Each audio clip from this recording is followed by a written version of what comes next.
কেমন আছে সবাই? এই চলছে। সবাই যেমন আছে আমিও তেমন আছি। হ্যাঁ, ভালো মন্দ মিশিয়ে মন্দটার সংখ্যাই বেশি, পার্সেন্টেজ বেশি। আর আজকে বেরোয়নি, বেরোনোর প্রশ্নই ওঠে না। আর মানে কয়েকদিন বেরোনোর পরে আমার একদম মাথার তালু, সেই আর ঠান্ডাই হচ্ছে না, এমন অবস্থা। খুবই কষ্ট হচ্ছে, আর দম বন্ধ হয়ে যাচ্ছে একেবারে। আর আজকে তো বোধহয় আমাদের এখানে 42 চলছে, তার মধ্যে একদম মনে হচ্ছে যেন কৌটোর মধ্যে ঢুকিয়ে রেখেছে। মানে গরমটা অনেক সময় হয়, দেখো ঘেমে যাচ্ছে বুকগুলো। হ্যাঁ, গরম তো অনেক সময় হয়, কিন্তু হাওয়া নেই। আর যাও একটুখানি হাওয়া দিচ্ছে, তাও হচ্ছে একেবারে গরম হাওয়া, একটা মনে হয় কি ওই এসির পিছনে থাকলে যে হাওয়াটা বেরোয় সেরকম একটা হাওয়া। বাইরে বেরোলে না কিছু মানে ঘরোয়া টোটকার বুদ্ধি বিবেচনা আসে। এবার শরীর খারাপ হলে কোনো টোটকাই কাজে দেবে না, সে ডাক্তারের টোটকাও কাজ দেবে না, হয় না মানে সে হসপিটালে ভর্তিই করতে হবে। আর মানে টিভিতে বসে যে টোটকা দেয় সেটাও হয় না, শরীরের ভিতর যদি খারাপ লাগে তখন তো নিতেই হবে। আর টুকিটাকি কোনো টোটকাতেই হয় না। তবুও কিছু বাইরে বেরোলে মানুষ বাঁচার জন্য ঘরোয়া যে আমরা যে ইসে করি সেগুলো কিছু শুনেছি, আজকে সেগুলো কয়েকটা বলে দিচ্ছি। সবাই জানে, তবুও জানলেও বলে না রেডিমেড, হ্যাঁ হ্যাঁ এটা তো জানতাম না, বা হ্যাঁ বা এটা তো শুনেছিলাম তাহলে এখন ওটা হচ্ছে এরকম। যেমন অনেকগুলি শুনে আমি জানতাম, আবার শুনেছি অতটা গুরুত্ব দিইনি, এখন তো সেগুলো নিয়ে আলোচনা হচ্ছে, সেটাই বলে দিচ্ছি। তারপরে দেখো ভিডিও করতে গেলে না একটু হলেও তো গুছিয়ে গেছে বসতে, কারণ ঘরের মতো করে আঁচলে বা সেতে মুখ মুছতে মুছতে তো আর বসা যায় না, একটু তো গুছিয়ে মানে প্রেজেন্টেবল হয়ে বসতে হয়, ভীষণ গরম লাগে, এই জন্য ভিডিও দিতেও ইচ্ছে করে না। যাই হোক, কালকে কয়েকটা ওই শুনেছি, মানে এগুলি শোনা যায় বেশি করে যারা রোজ কাজে বেরোতেই হয়, ধরো সবজি বিক্রেতা, টোটো, অটো, হ্যাঁ এমনিও যারা কাজে রোজ বেরোচ্ছে, ধরো দোকানে কাজ করে, তাদের মুখে শুনতে হয়, শোনা যায়। তো এই আর কি, কালকে একটু মন্দিরে গিয়েছিলাম, তখন আমি শুনেছি তারাও কাজের থেকে ফিরছে, ফিরে তারপর মন্দিরটার মধ্যে যায়, তো বললাম না অনেক রাত করে বসে ওরা, রাত মানে সন্ধ্যাটা কভার করে তারপর ওরা সন্ধ্যাটা দেয়।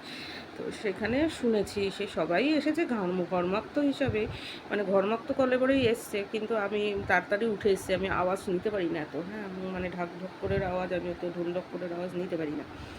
তো তার আগে ওরা যখন সন্ধ্যা দেওয়ার আগে আমি আমার সমস্ত কিছু দিয়ে থুয়ে চলে এসেছি, যে সন্ধ্যাবেলার পুজোতেই দিয়ে দিয়েন, বলে কি আচ্ছা। তারপর যখন ওরা গুছিয়ে গাছিয়ে বসছে মাদুর টাদুর পেতে, এবার সন্ধ্যা দেবে আর ওগুলি করবে, তো তারপরে আবার অনেকক্ষণ ধরে অনেক রাত অবধি কীর্তন হয়, কারণ রাত্রেবেলাটা একটু ঠান্ডা থাকে। যাই হোক, তখন শোনা হয়েছে। হ্যাঁ, তোমাদেরকে একটু জানিয়ে দিই, তোমাদের সাথে জানাতে ভালোও লাগে, তোমরাও অনেক কিছু জানো, এই আর কি। এই আর কি ব্যাপারটা, আলোচনা করলে একটু সময়টাও কাটে।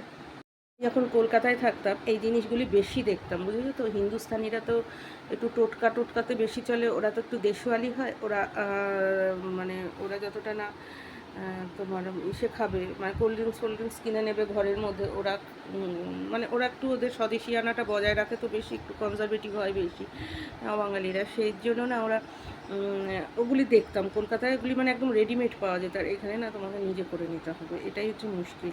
এবার যারা কলকাতার দিকে থাকো বা সেরকম ডিস্ট্রিক্টের সেরকম সাব ডিভিশন বা সেরকম ভালো ডিস্ট্রিক্টের মেইন জায়গায় থাকো, তারা হয়তো পেয়ে যেতে পারো, বুঝেছো তো।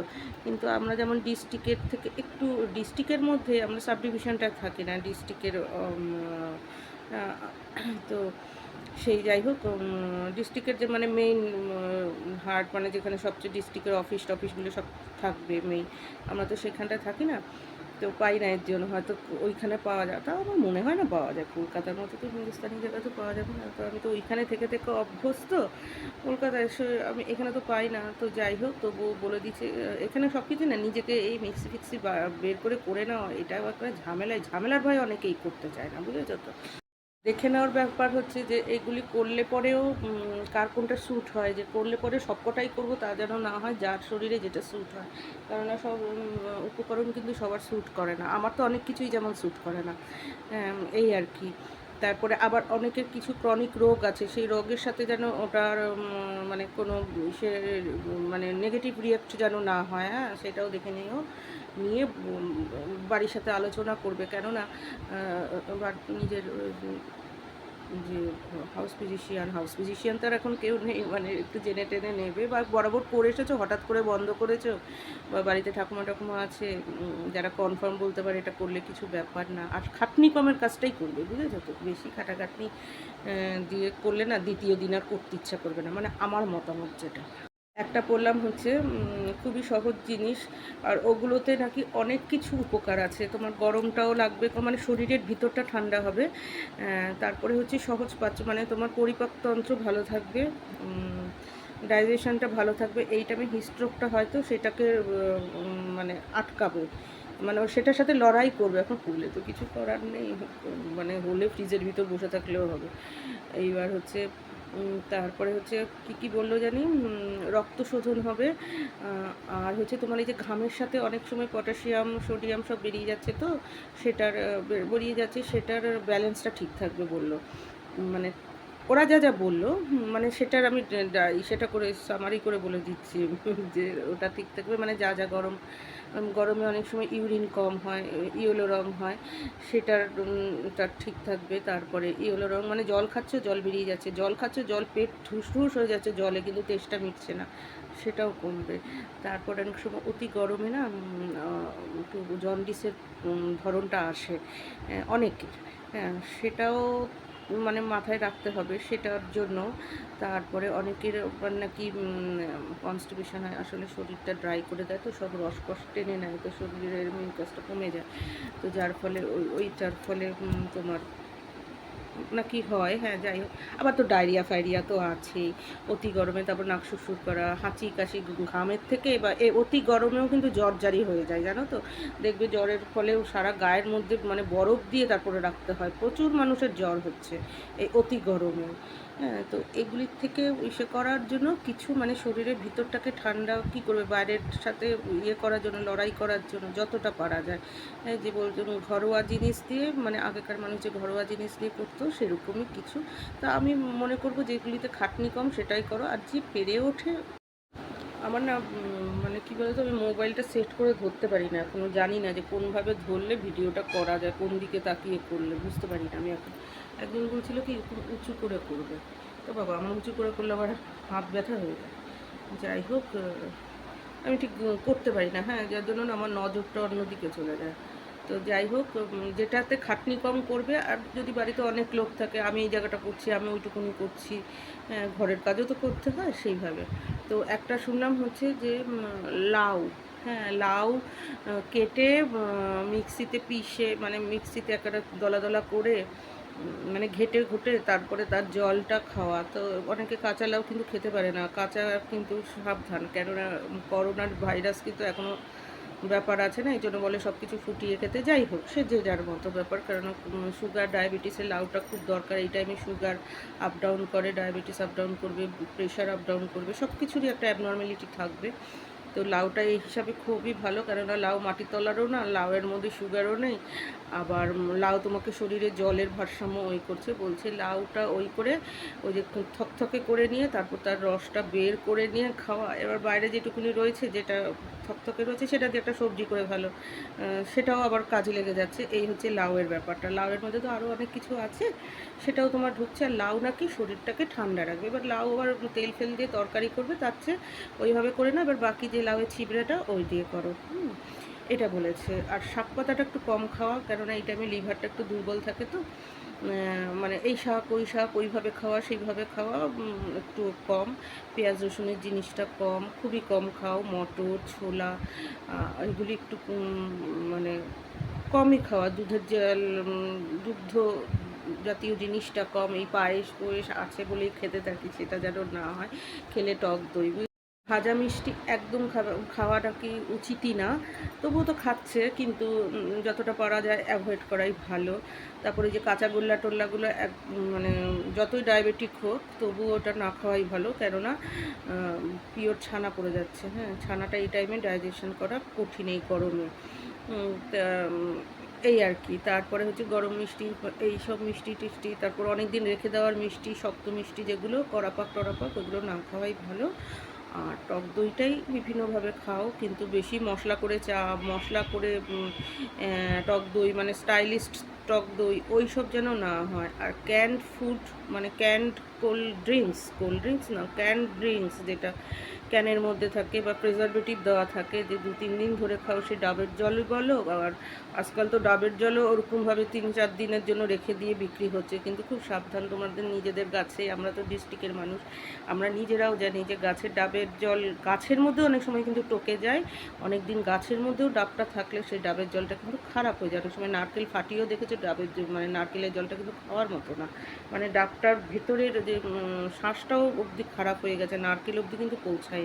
সুতরাং সেই ডাবের জল যে যারা কিনে খাচ্ছে, মানে যারা ডাব থেকে ডাবের জলটা খাচ্ছে সেটা আলাদা, কিন্তু অনেক সময় দোকানপাটেও শপিং মল টলেও ডাবের জলও বিক্রি হচ্ছে, তার মধ্যে এক্সপায়ারি ডেট লিখে। এটা কিন্তু খুব সাংঘাতিক ব্যাপার। জানি না কি ঠিক মতো করে দেখাতে পারছি কি না। এবার হচ্ছে ফ্রিজে অনেক দিন ধরে রেখে দেওয়া জিনিসটা একদম খাওয়া উচিত না। অনেক দিন কেন, ডাব যে ফলাদি এনে বিশেষ করে ফ্রুট জুস করে রেখে যেন না খাওয়া হয়, বা ভেজিটেবিল স্যুপ করে রেখে দিয়েছে, বা ভেজিটেবিল জুস করে রেখে দেওয়া হয়েছে। অনেক সময় অনেকে করতে পারবো না বলে একদিন মিক্সি বের করেছে, 3 দিনের জন্য গাজরের জুসটা করে রেখে দিয়েছে। এইগুলি একদমই না, বুঝতে পেরেছো? যখন একটা তখন করেই খেয়ে নাও। তারপরে পেঁয়াজ কেটে এইবেলা কেটে রাত্রেবেলা খাওয়া, রাত্রেবেলা কেটে অর্ধেক কাটা হয়ে রয়েছে সেইটা পরের দিন খাওয়া, রয়ে গেছে অর্ধেকটা ফেলবো কেন, জিনিস নষ্ট হবে। তাতে ছোট পেঁয়াজ কেন, সেদিনই খাও, সেদিনই শেষ হয়ে যাক, তখনই কাটছো তখন, কেননা পেঁয়াজ কিন্তু রেখে দেওয়া ভালো না। এদিকে কাঁচা পেঁয়াজ খেতে হয় কেন, শরীর ঠান্ডা থাকে। ভাজা পেঁয়াজের জিনিস যতটা পারবে অ্যাভয়েড করবে, মানে পেঁয়াজটা তেলে পড়লেই সেটা এখন খারাপ জিনিস দেবে, বুঝতে পেরেছ? রসুনও কিন্তু তাই, রসুনটা এখন অ্যাভয়েড করাই ভালো, তিতাটাও অ্যাভয়েড করা ভালো, কেননা প্রচণ্ডভাবে শরীর গরম করে দেয়, এই আর কি। আর আখি গুড়টা জলে ভিজিয়ে রাখা, মিষ্টিটা জলে ভিজিয়ে খাওয়া, এগুলো খুবই ভালো এখন। মিষ্টিটা কোল্ড ড্রিঙ্কস কেনা, রসনা সরি মানে স্কোয়াশ কেনা, এসবের চেয়ে এইগুলি কিনে রাখা ভালো। জ্যাম, জেলি, পাউরুটিটা অ্যাভয়েড, সাদা হাতে গড়া রুটিটাই ভালো, কেননা পাউরুটিটার মধ্যে একটু ইস্ট থাকে, এটা একটু হাতে গড়া রুটি তাও অল্প খাওয়া ভালো, মানে গমের প্রোডাক্ট যে কোনো ধরনের, সে ময়দাই হোক আর আটাই হোক, একটু কম, ঘি মাখন খুবই কম, মেয়োনিজ হ্যানা ত্যানা যে আরও কিছু থাকে, চিজ, মেয়োনিজ, তারপরে বিভিন্ন মশলাপাতি, চাট মশলা ওপরে দিয়ে কোনো কিছু চটপটি চাট খাওয়া, ওগুলি কম। তারপর যে রেশনের আটা দিয়ে যে আজকাল ফুচকা টুচকা হচ্ছে, ওগুলো কিন্তু কম, ওই ভাজাভুজিগুলি কম, মানে ওই সব জিনিসগুলো কিন্তু খুব কম খাওয়া দরকার। ফ্রিজে যে সবজি এনে অনেক দিন ধরে রেখে দিয়েছো, হয়তো একটুখানি ওপরটা পচে গেছে, একটু মানে একটু পিছলা পিছলা হয়ে গেছে, পিছলা পিছলা হয়ে গেছে, আরও 2 দিন থাকলে আরও পিছলা হয়ে যাবে, এই পিছলাটা একটু ধুয়ে পাকলে রান্না করে নিলাম, করবে না। মাছটা যেন ক্যাতক্যাতে না হয়ে যায়, এই জন্য যখনকার মাছ তখনই আনো, অল্প আনো। এবার দেখো ইসে পড়েছে, একটু আমিষটাও একটু বুঝে শুনে, হ্যাঁ, কারণ এখন জল কই যে মাছ পাবে ভালো, ডিম টিম সবই একটু বুঝে শুনে। আগে দুটো খেতে দিই না, এখন একটা খাবে এরকম আর কি ব্যাপার। বাচ্চাকে রোজ দিতে এখন একটু কম। আর মাটন ফাটন তো মানে উচিতই না, মেটে মাটন, কোনো কিছুরই মেটে মাটন এগুলি তো উচিতই না। হাঁসের ডিম এসব একটু কয়েকটা দিন একটু বন্ধ রাখাই ভালো, বিশেষ করে। তারপরে এই আর কি বলে দিয়েছে। আচ্ছা, টক দইটা একদম বেশি মশলাপাতি দিয়ে মানে বিভিন্ন ধরনের টেস্টি করে খাওয়ার জন্য সেরকম না। তারপরে বিভিন্ন ফ্লেভার লাগিয়ে যে খাবারগুলি, ড্রিঙ্কসগুলি তৈরি নিজের ঘরেই তৈরি করা হয়, ওটাও না। এই টাইমে একদমই নুন চিনির শরবত একটুখানি গন্ধলেবু দিয়ে নিজেরা করে নেয়, সেটা ভালো। যাদের আবার লেবুতে অ্যাসিড, সেটাও বারণ করা ভালো। তারপরে যেগুলো পেট গরম করে, সেসবগুলি একটু বারণ, বুঝেছো এখন। আর হচ্ছে মানে খাবে অল্প, যে খুব ডাইজেস্ট করতে পারে সেও একটু অল্প খাবে, আর যে ডাইজেস্ট করতে পারে না তার তো একদমই উচিত না।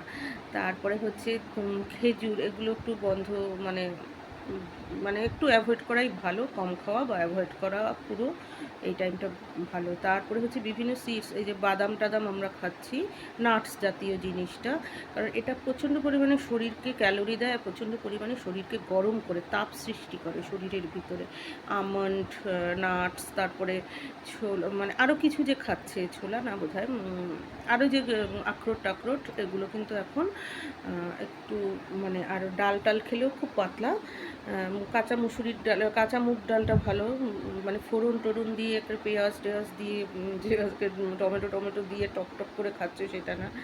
তারপরে চাটনি টাটনি খেলেও বাইরের দোকানের থেকে যে আচার এনে খাওয়াচ্ছে, নিজেরা যদি বানাও তার মধ্যে আচারে তো মশলাপাতি থাকে, তার চেয়ে যে কাঁচা আম, মানে তেল মশলা দিয়ে চাটনি করাচ্ছে, কাঁচা আম সিদ্ধ করে রাখো, তারপরে সেই আখি গুড় দিয়ে রেখে দাও তার মধ্যে, যদি মিষ্টি করে খেতে হয়, অথবা সেই জল নিয়ে নিয়ে সে কাঁচা আমটা সেদ্ধ তা ভাতের পাশে নিয়ে নিয়ে খাও। মশলাপাতি দিয়ে চাটনিটাও একই, মানে সুগারের জিনিসটা না খাওয়াই ভালো। মিষ্টি খাও বাট নট সুগার, মানে চিনিটা অ্যাভয়েড করে। হ্যাঁ, এবার চিনি লঙ্কা ফোড়ন টোড়ন দিয়ে বেশ সুন্দর চাটনি হচ্ছে, তো অ্যাভয়েড করাই ভালো। যাদের অম্বলের ধাঁচ আছে তারা টক ডালটাও অ্যাভয়েড করবে।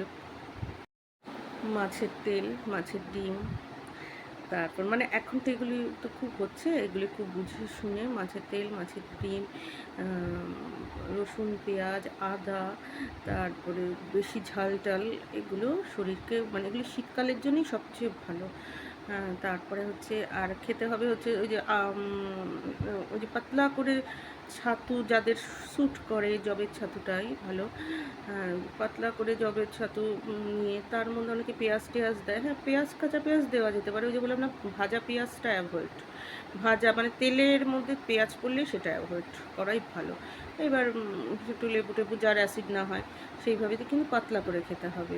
কাঁচা ছোলা, বুঝতে পেরেছো, কাঁচা ছোলা খাবে। তারপরে হচ্ছে মুড়ি ভিজানো জল, তার মধ্যে চিনি না দিয়ে গুড় দিয়ে রাখো, আর যদি নুন চিনির জল খেতে হয় তো খুবই দরকার আছে সেটা। মুড়ি ভিজানো জল ভালো, ভাত ভিজিয়ে জল খাওয়াটা ভালো, তারপর মৌরি ভিজানো জল ভালো। পুদিনা পাতা যদি থাকে, পুদিনা পাতার শরবতটা খুবই ভালো, কিন্তু তার মধ্যে অবশ্যই বরফ দেবে না একদম, তাহলে উল্টো ফল হয়ে যাবে। মানে কল পাম্প করে ঠান্ডা জল বের করে নাও, সেই ঠান্ডা জলে করো, কিন্তু বরফ দিয়ে ওটাকে ঠান্ডা করবে না, তাহলে কিন্তু একদম মানে যা হলো সেটার একদম ভুল কাজ। কারণ পুদিনা পাতার রস শরবতের সাথে, যদি রসের সাথে পুদিনা পাতাটা তো শরীর গরম করবে, আর ওই বরফটা ঢুকে শরীরটাকে তোমার ঠান্ডা করে মিশে করে দেবে। পুদিনা পাতার শরবতের জল মানে শরীরটাকে ঠান্ডা করবে, হ্যাঁ, কিন্তু ওটার সাথে বিক্রিয়ায় ওটা গরম হয়ে যাবে যদি তোমার ইসে ঢোকে, বরফ ঢোকে, তার জন্য হবে না। তারপরে কয়েকদিন অন্তর অন্তর একটু ডাবের জল খাওয়া যেতে পারে, আখের রস খাওয়া যেতে পারে, এরকম। তবুও ফলটা নিজে এনে চিবিয়ে টিবিয়ে রস করে খাওয়াই ভালো, বাইরের দোকানের ওগুলি না খাওয়াই ভালো, কারণ ওর মধ্যে স্যাকারিন দেওয়া থাকে, তো এই আর কি। তারপর ধোয়া পাকলার ব্যাপার আছে, কেমন ফল কিনে আনে, কারণ তাতেও তো প্রফিট রাখতে হবে, এই আর কি। আর বাইরের যে সোডা, বিভিন্ন সোডা পাপগুলো আছে, যে রাস্তায় বেরোলে 10 টাকা 15 টাকায় কিনতে পাওয়া যায়, তারপরে ওগুলো এখন অ্যাভয়েড করাই ভালো। যদিও ভালো লাগে খেতে, কিন্তু অ্যাভয়েড করা ভালো। প্রিজারভেটিভ ফুডগুলো অ্যাভয়েড করা ভালো। বিভিন্ন শপিং মলে গিয়ে যে ফুড কোর্টগুলো থাকে, ফুড কোর্ট, সেগুলো ওই করা ভালো, ফুড কোর্টের খাবারগুলো। তারপরে কুকিজ, তারপর পেস্ট্রি কেক, তারপরে হচ্ছে আর কি জানি বলে দিল, পেস্ট্রি কেক, এগুলো তো উচিতই না। শাক পাতাও বেশি না, আঁশের জিনিস বেশি না, কারণ ডাইজেশন করতে অসুবিধা হবে, তো এই আর কি। আবার যদি খুবই যাদের কনস্টিবিউশন, তাকে বুঝে খেতে হবে, যে একগাদা খেলে আবার বুঝতে হবে এই গরমে কিন্তু আবার স্টমাকটা আবার ওই করতে পারে না, তাই তো, তার জন্য মাপ বুঝে বুঝে। তারপর জল তো প্রচণ্ডভাবে, কিন্তু সেটা ফ্রিজের জল একেবারে টেনে বের করে খাওয়া তা না। আর বাচ্চারা চান করার পরেই, গেদা বাচ্চা, কোলের বাচ্চা, মানে ছোট যারা বা বয়স্ক মানুষ, চান করার পরেই সঙ্গে সঙ্গে যে একেবারে এসিতে ঢুকে গেল, চান করিয়ে কোলে নিয়ে এসে গা হাত পা মুছিয়ে নিয়ে এসে এসিতে, বা একদম একেবারে খারাপ ফ্যানটার তলায়, সেটা না। আস্তে আস্তে শরীরটাকে সেট করাতে হবে, এই আর কি। আর ওই ম্যাগি, পাস্তা, পিৎজা, মানে ওই যে রেডি টু কুক বা ফাস্ট কুক, যেটা কুকিং যেগুলি হয় জলদি জলদি, মানে ফট করে বসালাম, মানে 2 মিনিটে হয়ে গেল, 3 মিনিটে হয়ে গেল, ওগুলি কিন্তু এই টাইমে টোটালি বাচ্চাদেরও দেওয়া বারণ, নিজেরাও না খাওয়া ভালো। এই আর কি, নিজেরাও না খাওয়া ভালো, একদম প্লেন পাতলা রুটি তরকারি, পাতলা ভাত, হালকা ডাল বা জল ভাত দিয়ে পাশে একটু তরকারি, একটা ভালো একটা মানে টাটকা মাছ পাশে, এরকম একটু শুক্তো, তাও সেই বিয়েবাড়ির শুক্তো মোটেই না যে একেবারে শস্য পোস্ত হ্যানা ত্যানা, এইসব যেন না হয়। মানে এটা পাঁচমিশালির সব স্যুপ জাতীয় খাবার, পাঁচমিশালি পাতলা করে সবই, মানে সব কিছু রান্নাতেই তেল ফোড়ন ভাজা ভুজি, মানে বেশি করে ভেজে ফেলা জিনিসটা একেবারে আশিয়ে কষিয়ে এই মশলা ওটা ওই সেই, এটা এখন একদম না, এটা এখন একদমই মানে মানে সবাইকে একেবারে মানে ডায়েটের মতো করেই চলতে হবে। তবে ওগুলো কিন্তু খুব টেস্ট হয়, পাতলা রান্নাটা কিন্তু বেশি টেস্ট লাগে। এখন দেখবে যে একটা মাছ নিয়ে আসো তুমি, কই মাছ, সেটাকে পাতলা করে একটা ঝোল করো, দেখবে গরম গরম, হ্যাঁ শীতকালে গরম না, গরমকালে তুমি এমনিই খাও, দেখবে বেশি ভালো লাগে। কিন্তু ওটা তেল কই হলে কিন্তু মশলাটা বেশি লেগে গেল। হ্যাঁ, আর দেখবে বিয়েবাড়িতে ওইসবের জন্য মাছ টাছ এগুলো এখন কম দেয়, কারণ যেন মানুষ একটা জায়গায় দুটো টানবে, কারণ ওগুলোতে কিন্তু খরচা বেশি। এর জন্য মানুষ বিরিয়ানি টিরিয়ানি মশলাপাতির খাবার দিয়ে দেয়। যারা রান্না করে তারাই বলে ক্যাটারাররা, তাতে মুখ মেরে যায়, যে বিভিন্ন গন্ধ আতর টাতর দিয়ে করে, যে সেই মশলাগুলো দিয়ে, এতে না কী হয়, মুখ মেরে যায়, খাবারটা কম পড়ে, মানে কম টানাটানি করে, লোকে বলবে অনেকটা খেয়েছি, এবং দেখা যাচ্ছে বাড়ি অবধি যাওয়া অবধি ঢুকুর উঠছে। কিন্তু তুমি 3 পিস মাছ খাওয়া, পাবদা খাওয়াও, এই খাওয়াও, দেখবে মানুষ খেতেই থাকবে, তখন তো পয়সাই কুলাতে পারবে না। এর জন্যই বুদ্ধি করে এখন ওই মানে এই নান বলো, কুলচা বলো, এইসবগুলি খাওয়াতে থাকে, বুঝতে পেরেছো, মশলাদার খাবারগুলি সব দিতে থাকে, নান কুলচা, তার সাথে যে সাইড ডিশটা দেবে মশলাদার, তারপর একটা বিরিয়ানি দেবে, তারপর একটা এই চিকেন বা মাটনের ওই দিয়ে দেবে, সেটারও একটা নাম। কিন্তু ভাত, মাছের ঝোল, মাছ, তোমার ডাল তরকারি 2 রকমের দেখো করবে না সহজে। তারপরে একটা পাতলা মাংস, মানে মাংস কষা করবে না, তাহলে তো 2টো মাংস বেশি চাইবে, 2 হাতা মাংস 4 হাতা মাংস বেশি চাইবে, এই আর কি ব্যাপার হয়ে গেছে, বুঝেছো তো। এগুলি খাবে। আর বাচ্চাদেরকে তো নুডলস ফুডলস একদমই বন্ধ, একদমই ব্রেড, তারপরে মানে পাউরুটি জাতীয় খাবার এপিট ওপিট ভেজে, বার্গার, স্যান্ডউইচ, এইসবগুলি এখন কেনাকাটার ওইসব খাবারগুলো যে একদমই বন্ধ করে দিতে হবে এখন, বন্ধ রাখতেই হবে। কেননা ওগুলি তো আজকাল তো এমনিতেই ভেজাল পাওয়া যাচ্ছে, যে এক্সপায়ারি ডেটের ওপরে আবার সিল ছাপ্পা মেরে বিক্রি হচ্ছে, এই আর কি। তা এইভাবে তারপরে মানে শরীর গরম হয়, সেসব খাবারগুলি খাওয়া যাবে না, কারণ এতে স্কিন ডিজিজটাও হচ্ছে, শরীরের ভিতর থেকে অনেকের ফোড়া পাঁচড়াগুলো বেরোচ্ছে, তো এর জন্য এটাও দেখতে হবে। তারপরে আর সে মানে শরীর ঠান্ডা হওয়ার যে পুদিনা পাতার জল টল এগুলি খেতে হবে, শরবত, তারপরে কাঁচা ছোলা তো বললোই, সাবু, সাবু, হ্যাঁ সাবু তো খেতেই হবে শরীরটাকে ভালো রাখার জন্য, সাবু তো শরীরটাকে কিন্তু ঠান্ডা করবে। তারপরে হালকা বেলপানা যদি খাওয়া যায়, কিন্তু যদি স্যুট করে, স্যুটের বা উপর ডিপেন্ড করে, তো এখন তো ভারীটা না, আমাকে বেল মানেই ভারী দিন, আবার অনেকে আছে পাতলা করে করতে পারে, ওই আর কি, যেটা স্যুট করবে সেটাই। কিন্তু যেটা একদম কনফার্ম শরীর গরম করে দেয় সেটা, যেমন পেঁয়াজ রসুনের রান্নাটা এখন তেলের মধ্যে পেঁয়াজ রসুন গরম মশলা এগুলি খুব করছে, গরম মশলা মানেই তো গরম করছে সেটা করে, সেটা বাদ দিয়ে এখন খাওয়া ভালো, এই আর কি।